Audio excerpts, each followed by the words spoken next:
Jamaah. Yeay. Oh jamaah. Yeay. Alhamdulillah. Tepuk tangan lagi, semangat lagi untuk belajar pada pagi hari ini. Dan untuk jamaah yang baru bergabung, Masya Allah terima kasih sudah menyaksikan Islam itu indah. Dan juga tadi kita sama-sama menyaksikan Ustadz Ahmad kan ngasih janji manis. Bisa. Tadi katanya mau jawab pertanyaan mengenai orang yang nggak pernah menepati janji. Katanya tobatnya nggak diterima sama Allah. Mau janji mau jawab sekarang kan? Jadi ditepatin nggak Tepatin. janji doang. Nggak janji doang ya, bener ya. Karena kalau enggak katanya nggak diterima tobatnya ya. Mau tahu kan? Mau tahu? Silakan Ustadz. Jamaah Islam itu indah yang dirahmati oleh Allah Subhanahu wa taala. Apakah benar orang yang suka janji manis lalu perbuatan ibadahnya tidak diterima taubatnya oleh Allah Subhanahu wa taala? Dijelaskan di dalam satu hadis yang diriwayatkan oleh Imam Bukhari dan Imam Muslim, baginda Rasul Nabi Muhammad SAW beliau bersabda, "Faman akhfara musliman fa alaihi laknatullah wal malaikati wan nasi ajmain." Kata Nabi Muhammad SAW, siapa orang yang dia melanggar janji atau ingkar janji kepada orang muslim, maka dia akan mendapatkan laknat dari Allah Subhanahu wa taala, dari malaikat Allah dan dari semua manusia. Dan makna dilaknat adalah dijauhkan dari rahmat Allah Subhanahu wa taala. Ketika seseorang sudah dijauhkan dari rahmat Allah Subhanahu wa taala, jangankan dia mencium harumnya sorga, tidak akan diberikan oleh Allah Subhanahu wa taala apalagi masuk ke dalamnya. Bahkan di dalam sambungan hadisnya, baginda Rasul Nabi Muhammad SAW beliau katakan, wala yuqbalu sorfun minhu wala adlun. Bahkan tidak diterima tebusan dan taubatnya oleh Allah Subhanahu wa taala. Menurut ulama ahli hadis, makna tidak diterima taubatnya bisa juga diartikan tidak diterima amal ibadahnya baik yang wajib dan yang sunnah ditolak oleh Allah Subhanahu wa taala. Maka rugi, jangan suka mengingkari janji. Karena orang yang mengingkari janji maka mereka sama saja dengan orang-orang munafik yang Allah Subhanahu wa taala ancam mereka dengan adab yang dahsyat. Akan tetapi bicara masalah menepati janji, apa sih hukumnya menepati janji? Dijelaskan oleh ulama di sini ada 3 pendapat. Pendapat yang pertama adalah pendapatnya jumhur, yaitu mayoritas para ulama. Mereka mengatakan bahwa hukum menepati janji ketika seorang itu berjanji, maka hukumnya adalah sesuatu yang boleh, sesuatu yang mustahab, tetapi tidak sampai kepada derajat wajib. Apabila janjinya itu murni kepada sesuatu hal kebaikan. Contoh misalnya, kalau nanti saya dapat bonus naik gaji saya, maka saya mau traktir teman saya makan. Apa makan bakso, apa makan apa aja. Lalu kemudian ternyata hal itu terjadi. Maka menurut jumhur ulama, pendapat yang pertama ini bahwasanya ini hanya mustahab atau sunnah saja janjinya untuk dilakukan, tetapi tidak sampai kepada derajat wajib. Lalu pendapat yang kedua adalah pendapatnya Imam Malik rahimahullah ta'ala. Menurut pendapat Imam Malik, seseorang yang dia berjanji, maka janjinya tersebut bisa sampai kepada derajat wajib untuk dia tunaikan apabila janji tersebut adalah sesuatu yang dibolehkan dalam syariat, dan janji itu kepada orang yang ketika dijanjikan dia sudah melakukan satu tindakan yang kalau tidak dikerjakan justru akan membuat rugi dan membuat susah dia. Contoh misalnya, ada orang pemuda belum nikah, dijanjiin, kamu nikah, cari pasangannya, lamar sana, nanti urusan biaya saya yang tanggung semua. Ternyata udah dilamar, anak orang tahu-taunya janjinya kagak ditunaikan. Aduh. Akhirnya apa? Akhirnya dia susah dan dia menjadi orang yang terzolimi dan bingung. Maka ini kata Imam Malik, hukum menepati janji ini hukumnya wajib. Lalu pendapat yang ketiga, yaitu pendapat yang paling kuat, janji selama janjinya itu dianjurkan dalam syariat, diperbolehkan dalam syariat, bukan kemaksiatan kepada Allah Subhanahu wa taala, maka hukum menunaikan janji secara mutlak adalah wajib, dan menyelisih atau ingkar dengan janji hukumnya haram. Aduh, jadi kalau udah berkali-kali nggak menepati janji, maka dia tidak diterima amal ibadah yang wajib dan sunnahnya, bahkan tidak diterima taubatnya. Nauzubillahimin zalik. Terima kasih Ustaz Ahmad kan. Ada orang yang udah dapet sesuatu, janji neraktir makan temennya, makan temen katanya. Nauzubillahimin zalik. Ustaz Syam, emang bener ya di dalam Al-Quran itu kepo banget ya. Jamaah juga masih penasaran. Harus gitu dong. Harus gitu ya. Tidak akan pernah bisa menepati janji kalau nggak ada ilmu. Nah itu makanya aku mau nanya, emang bener di dalam Al-Quran manusia itu tidak bisa menepati janji padahal Allah memberikan amanat Maksudnya apa? Kepada manusia. Iya. Benar itu. Silahkan dibuka Al-Quran surah Al-Ahzab ayat 72. Silahkan Ustaz Syam. Baik. A'udzu billahi minasy syaithanir rajim.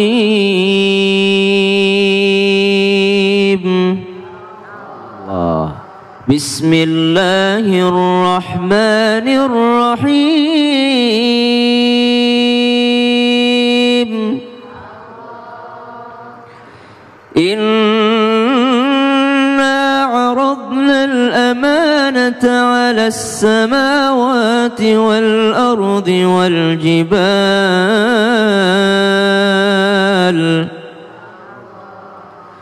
فأبين أن يحملنها وأشفقن منها فأبين أن يحملنها وأشفقن منها وحملها الإنسان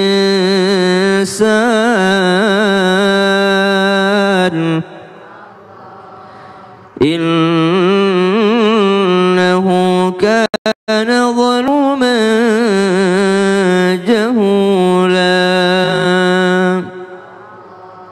Allahumma arhamna bil Quran. Al-Quran surah Al-Ahzab ayat 72. Inna aradnal amanata 'alas samawati wal ardi wal jibal. Sesungguhnya kata Allah, kami telah mengemukakan amanah kepada langit, kepada bumi dan gunung-gunung. Maka fa'abaina ayyahmilnaha, maka mereka semua enggan untuk memikul amanah tersebut. Karena wa asfaqna minha, mereka khawatir akan amanah tersebut. Wa hamalahal insan, kemudian dipikullah amanah itu oleh manusia. Innahu kana zaluman jahula, sesungguhnya manusia itu amatlah zalim dan juga amatlah bodoh, menurut ayat Al-Ahzab ayat 72. Apa yang dimaksud dalam ayat ini? Sesungguhnya ketika Allah memberikan amanah kepada langit dan bumi serta gunung-gunung, mereka semua enggan memikulnya karena mereka memang tidak punya potensi untuk memikulnya. Menurut mufassir kita, menurut tabai, mereka memang tidak memiliki potensi untuk memikul amanah tersebut. Dan manusia sebenarnya, kenapa manusia menerima amanah dari Allah Subhanahu wa taala ini? Karena manusia memiliki potensi untuk memenuhi amanah. Kalau mereka tidak ingkar janji, maka mereka bisa memenuhi amanah. Tapi ada juga yang secara sadar sengaja untuk tidak memikul amanah tersebut atau tidak memenuhi amanah tersebut. Siapa yang dianggap berpotensi untuk memikul amanah ini? Mereka yang beramal soleh. Amanah menjadi khalifah di atas muka bumi. Mereka yang berbuat baik, berarti mereka menjalankan amanah dari Allah Subhanahu wa taala. Tapi ada juga kok yang secara sadar dia tahu bahwa dia punya kewajiban sebagai manusia, dia punya kewajiban sebagai makhluknya Allah Subhanahu wa taala, tapi secara sengaja dia mengkhianati daripada amanah tersebut. Itulah yang disebut zaluman jahula menurut Al-Ahzab ayat 72. Kemudian dari ayat ini kita juga mengambil pelajaran. Di awal Allah Subhanahu wa taala mengatakan inna aradnal amanah 'alas samawat, dikasih amanah kepada langit. Kemudian wa 'alal ard wal jibal, dan dikasih kepada bumi dan gunung-gunung. Berarti manusia memikul dua amanah, amanah langit dan amanah bumi. Amanah langit adalah bagaimana kita teologis secara ilahiyah, amanah kita kepada Allah Subhanahu wa taala. Dan amanah bumi, bagaimana seseorang berlaku sosiologis. Mereka berlaku kepada insania, sesama manusia. Jadi ada amanah kepada Allah Subhanahu wa taala dan ada amanah ke atas muka bumi ini sesama manusia. Jangan sampai kita mengkhianati Allah dan jangan sampai kita mengkhianati manusia. Karena kalau kita mengkhianati mereka, itulah yang disebut manusia sungguh zaluman jahula. Mereka sangat zalim dan mereka sangat bodoh. Wallahu taala. Berarti kalau dikasih amanah kita dipercaya ya berarti ya untuk menjalankan itu ya. Karena kita punya potensi untuk memenuhi amanah. Tapi jangan salah, ada juga yang berpotensi untuk menyalahi amanah. Aduh, nauzubillahi min dzalik. Terima kasih Ustaz Syam. Tepuk tangannya dong. Masya Allah. Tepuk tangan biar kita fokus bergerak badannya. Jadi fokus lebih belajar lagi ya. Ini sebelah kiri saya dari mana sih? Garut. Sebelah kanan saya dari mana sih? Bandung. Kalau gitu aku mau ngasih kesempatan untuk nanya ya. Yuk kita masuk ke segmen Tanya Dong Ustadz. Kami semua tanya dong Ustaz. Untuk yang di rumah nanti ya, aku bacain pertanyaannya ya. Sekarang yang mau nanya dulu yang ada di studio boleh angkat tangannya dulu. Angkat tangannya dulu. Ah, Ibu deh, manis banget senyumnya, Masya Allah. Janjinya juga manis kan? Silakan berdiri Bu, namanya siapa, dari mana? Assalamualaikum Ustadz Maulana. Waalaikumsalam warahmatullahi wabarakatuh. Ibu siapa? Perkenalkan saya Ibu Ella Ya. dari Majelis Taklim Al-Ikhlas Banjaran Bandung. Tepuk tangan dong. Masya Allah. Silakan Bu, mau nanya apa Bu? Saya mau bertanya Ustadz. Ustaz temenin dulu bentar. Saya punya seorang teman ya. Ya. Orangnya selalu merasa tidak enakan. Dia suka buat janji ke orang lain. Ya. Apakah itu diperbolehkan? Oke. Kalau secara belak-belakan kan takutnya orang yang bersangkutan sakit hati. Oh gitu. Ya, mohon jawabannya. Oh, jadi dia biar nggak nyakitin Assalamualaikum. orang dijanjiin aja gitu ya. Ya. Waalaikumsalam warahmatullahi wabarakatuh. Sekali lagi tepuk tangan deh. Ustaz Maulana silakan jawab Ustaz Maulana. Ya. Ya. Dengerin, karena kepancing. Ibu Ya. panggil saya. Tenang Dengerin. soalnya. Buat semuanya yang lagi nonton termasuk yang di rumah. Maaf, harus diingatkan. Ketika ada perasaan tidak enakan, inilah yang memberatkan kita. Gak enakan. Gak enakan. Gak enakan. Sampai dia janji orang, ayo 20 orang dia ajak. Kan gak enakan. Mau ikut, boleh. Sementara dia pakai mobil sedan. Di mana yang lain duduk? Nah, harusnya satu. Ketika kita menjanjikan lalu kita diminta, kita tidak enakan, maka yang paling penting adalah jujurlah. Jujur. Meskipun itu pahit. Oh. Mohon maaf. Aduh. Mobilnya sedan. Oh. Cuma 4 orang. Iya. Nah itu jujur. Yang kedua, harus mohon maaf menggunakan perasaan, jangan sampai justru kita menzolimi diri. Maka ukur kemampuan kita. Yang paling enak itu ukur kemampuan kita. Lalu mohon maaf tanpa menggurui, maka bertakwalah ya sesuai kemampuanmu. Beribadahlah sesuai kemampuanmu. Kalau ibadah saja sesuai kemampuan, maka ketika kita diminta untuk menjanjikan sesuatu, juga sesuaikan dengan kemampuan. Ukuran kita. Insya Allah nak, saya kasih kamu hadiah. Hadiahnya apa? Main di rumah. Iya? Ya. Itu hadiahnya apa? Kenapa? Karena memberikan waktu yang luar biasa.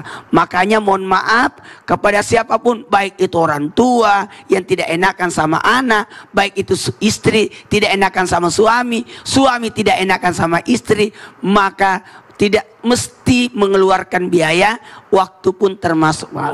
Masya Allah. Ibu terjawab gak pertanyaannya? Tepuk tangan dong kalau terjawab. Asik banget ya. Udah nanya dijawab langsung lagi sama guru-guru kita. Sekarang aku juga mau nanya. Masih penasaran sama Ustaz. Apa lagi? Nih. Oh, di depan kita. Katanya Allah menjanjikan sesuatu kepada umat yang beriman dan selalu menepati janji. Apa janjinya? Allah menjanjikan sesuatu kepada umat yang beriman. Ya. Betul. Apa dong? Selalu menepati janji. Betul. Betul. Kita lanjutkan setelah yang satu ini juga betul. Jamaah, oh jamaah, alhamdulillah. Udah semangat sekarang juga jawabnya.